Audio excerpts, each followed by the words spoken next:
ಕಂಬ ಬಿದ್ಕೊಂಡು 10 ದಿವಸ ಆಯಿತು, ಮ್ಯಾಲಿಂದ ಕೂಡ ತಂತಿ ಬರೆದು ಬಂದಿದೆ, ನಲ್ಲಿ ಇವತ್ತಿಗೂ ಕರೆಂಟ್ ಇಲ್ಲ.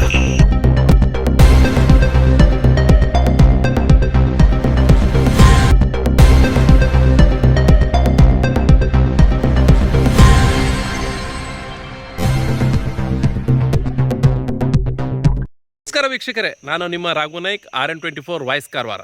ವೀಕ್ಷಕರೇ, ನಾನು ಗೋಯರ್ದಲ್ಲಿದ್ದೇನೆ. ಗೋಯರ್ ಅಂತ ಒಂದು ಗ್ರಾಮ ಇದೆ. ಅಲ್ಲಿ ಗ್ರಾಮದಲ್ಲಿ ಒಂದು ಚಿಕ್ಕದಾದ ಹಳ್ಳಿ ಇದೆ, ಗೋಟೆ ಅಂತ. ಆ ಗ್ರಾಮದಲ್ಲಿ ಇಲ್ಲಿ ಈ ಮಳೆಗಾಲದಲ್ಲಿ ಏನಾಗಿದೆ ಅಂದರೆ ದೊಡ್ಡ ಸಮಸ್ಯೆ ಆಗಿದೆ.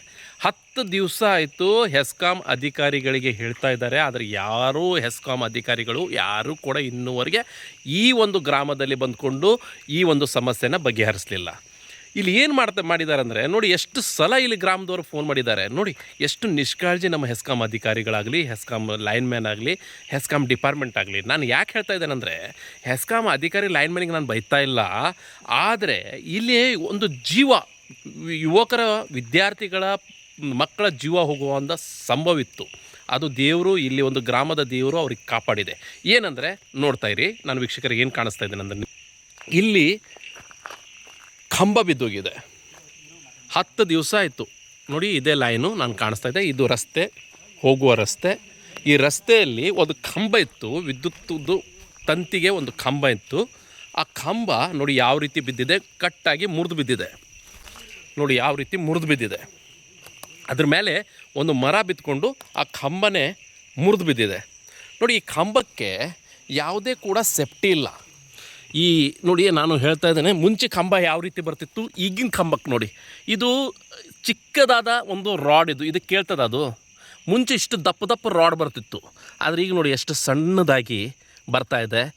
ಯಾವುದು ಸಿಮೆಂಟ್ ಯೂಸ್ ಮಾಡ್ತಾರೋ ದೇವ್ರಿಗೆ ಗೊತ್ತು. ನೋಡಿ ಎಷ್ಟು ಕಟ್ ಅಂತ ಹೊಡಿತದೆ ನೋಡಿ. ಏನಿದೆ ಇದಕ್ಕೆ ಜೀವ?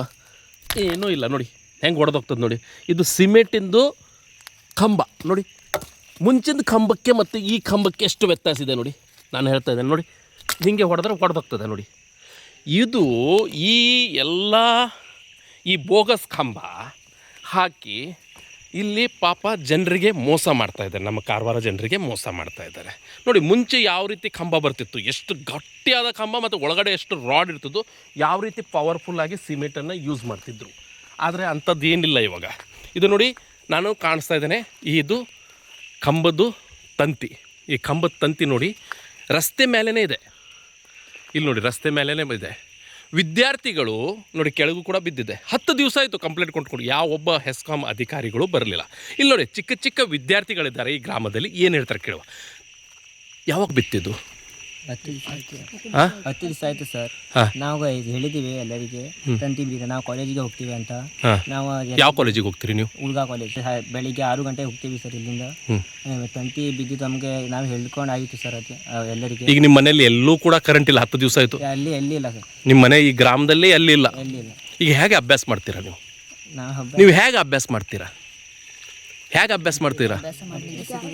ಅಭ್ಯಾಸ ಮಾಡಲಿಕ್ಕೆ ಸಿಗುವುದಿಲ್ಲ ನೋಡಿ. ಅಭ್ಯಾಸ ಇಲ್ಲ. ಈಗ ಎಕ್ಸಾಮಿಗೆಲ್ಲ ಹೆಂಗೆ ಬರೀತೀರಾ ನೀವು? ಎಕ್ಸಾಮ್ ಎಲ್ಲ ಯಾವ ರೀತಿ ಸ್ಟಡಿ ಮಾಡ್ತೀರಾ? ಈಗ ಕರೆಂಟ್ ಇಲ್ಲ ಮನೆಯಲ್ಲಿ, ಏನು ಮಾಡ್ಲಿಕ್ಕಾಗಲ್ಲ. ನಿಮ್ಮ ಎಷ್ಟನೆತ್ತಿ ನೀನು ತಮ್ಮ? SLC. ಈ ಸಲ SLC ಅಲ್ಲಿದ್ದಿ ನೀನು? SLC. ನೀನು 9th. ನೀನು SLC. ನಮ್ಮದು ಕಂಬ ಬಿದ್ದು ತಂತಿ ರೋಡ್ ಮೇಲೆ ಇದೆ. ಇದು ತಂತಿ ಹೊರಗಡೆ ತೆಗೆಯುವುದಿಲ್ಲ.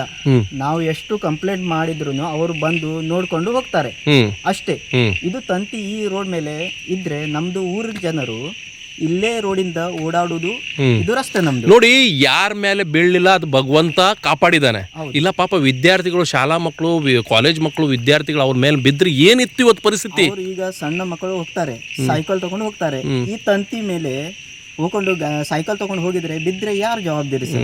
ನೋಡಿ, ಈ SLC ವಿದ್ಯಾರ್ಥಿಗಳು ಈ ಒಂದು ಶಾಲೆಗೆ ಹೋಗ್ತಾರೆ ಇದೇ ರಸ್ತೆಯಿಂದ.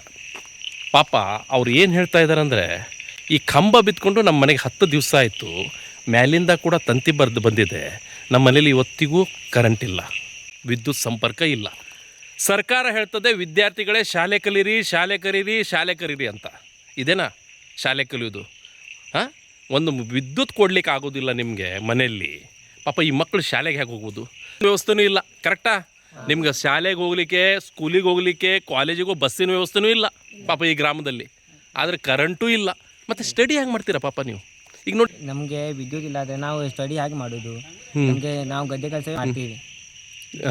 ನಿಮಗೆ ನೋಡಿ ಶಾಲೆ ಕಲಿ ಅಂತ ಹೇಳ್ಕೊಂಡು ಹೇಳ್ತಾರೆ, ಇವ್ರು ಕರೆಂಟೇ ಕೊಡೋದಿಲ್ಲ ನಿಮಗೆ. ಒಂದು ಪಾಪ ನಿಮ್ಮ ಪರಿಸ್ಥಿತಿ ಯಾವ ರೀತಿ ಇದೆ ಇವತ್ತು? ನಾವು ಹೆಂಗೆ ಪರಿಸ್ಥಿತಿ ಕ್ಯಾಂಡಲ್ ತಗೊಂಡು ಅಭ್ಯಾಸ ಮಾಡಬೇಕು ಸರ್. ಕ್ಯಾಂಡಲ್ ಹೊತ್ಕೊಂಡು ಅಭ್ಯಾಸ ಮಾಡಬೇಕು. ಇದು ಯಾವ ಜಮಾನದಲ್ಲಿದ್ದೇವೆ ನಾವು ಕ್ಯಾಂಡಲ್ ಹೊತ್ಕೊಂಡು ಇದು ಮಾಡ್ಬೇಕಂದ್ರೆ?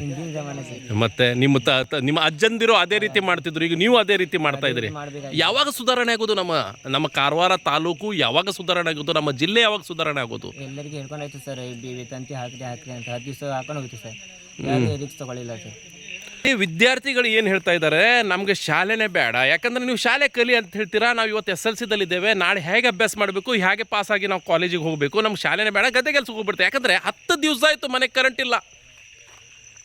ಈ ಹೆಸ್ಕಾಂ ಇಲಾಖೆಯಲ್ಲಿ NPCLದಲ್ಲಿ 24 hours ಅವ್ರ ಕ್ವಾರ್ಟರ್ಸಲ್ಲಿ ಕರೆಂಟ್ ಇರುತ್ತೆ. ಆದರೆ ನಮ್ಮ ಈ ಒಂದು ಗ್ರಾಮದಲ್ಲಿ ವಿದ್ಯುತ್ ಸಂಪರ್ಕ ಇದ್ದರೂ ಕೂಡ, ವಿದ್ಯುತ್ ಕರೆಂಟ್ ಇದ್ದರೂ ಕೂಡ, ಇಲ್ಲಿ ಕಂಬ ಬಿದ್ದರೂ ಕೂಡ ಯಾವ ಒಬ್ಬ ಅಧಿಕಾರಿ ಲೈನ್ ಮೇಲೆ ಬಂದ್ಕೊಂಡು ಇವ್ರದ್ದು ಒಂದು ತಂತಿಯನ್ನು ತೆಗೆದು ಇವರಿಗೆ ಲೈನ್ ಕೊಡಲಿಲ್ಲ, ಇನ್ನೂ ವಿದ್ಯುತ್ ಕೊಡಲಿಲ್ಲ. ನಾನು ಹೆಸ್ಕಾಂ ಅಧಿಕಾರಿ ಪ್ರಶಾಂತ್ ನಾಯ್ಕರಿಗೆ ಹೇಳ್ತಾ ಇದ್ದೇನೆ, AEE ಸಾಹೇಬರಿಗೆ ಮತ್ತು ರೋಷನ್ ಪೆಡ್ನೇಕರ್ ಮೇಡಮ್ ಅವ್ರಿಗೆ ಹೇಳ್ತಾ ಇದ್ದೇನೆ, ನಾಳೆ ಒಳಗೆ ಇದನ್ನು ನೀವು ಕ್ಲಿಯರ್ ಮಾಡದೇ ಇದ್ದರೆ ಸೋಮವಾರ ದಿವಸ ನಿಮ್ಮ ಇಲಾಖೆಗೆ ನಾವು ಮುತ್ತಿಗೆ ಹಾಕೋದಂತೂ ಖಂಡಿತ ಅಂತ ಹೇಳಿಕ್ಕೆ ಇಷ್ಟಪಡ್ತೇನೆ. ಇದು ನಾನು ಎಚ್ಚರಿಕೆ ಕೊಡ್ತೇನೆ. ಯಾಕಂದರೆ ನಾನು ಒಬ್ಬ ವಿದ್ಯಾರ್ಥಿ ನಾಯಕ, RN24 ವಾಯ್ಸ್ ಕಾರವಾರಿಂದ ಮಾತಾಡ್ತಾ ಇದ್ದೇನೆ. ನನಗೆ ವಿದ್ಯಾರ್ಥಿಗಳ ಮುಖ್ಯ, ಅವರ ಅಭ್ಯಾಸ, ಅವರ ಸ್ಟಡಿ ಮುಖ್ಯ ನಮಗೆ. ಅದಕ್ಕಾಗಿ ನಾವೆಲ್ಲ ವಿದ್ಯಾರ್ಥಿ ಒಕ್ಕೂಟ ನಿಮ್ಮ ಕಚೇರಿಗೆ ಬರ್ತೇವೆ. ನೀವು ನಾಳೆನಾರ ಅವ್ರದ್ದು ಒಂದು ಕಂಬ ಹಾಕಿ ಲೈನ್ ಕರೆಕ್ಟ್ ಆಗಿ ಕೊಡಲಿಲ್ಲ, ಮುಂದಿನ ಹೋರಾಟ ರೂಪರೇಷೆ ನೀವು ನೋಡ್ತಾ ಇರ್ತೀರಿ. ಇದೆಷ್ಟೋ RN24 voice Karwar. Thank you very much.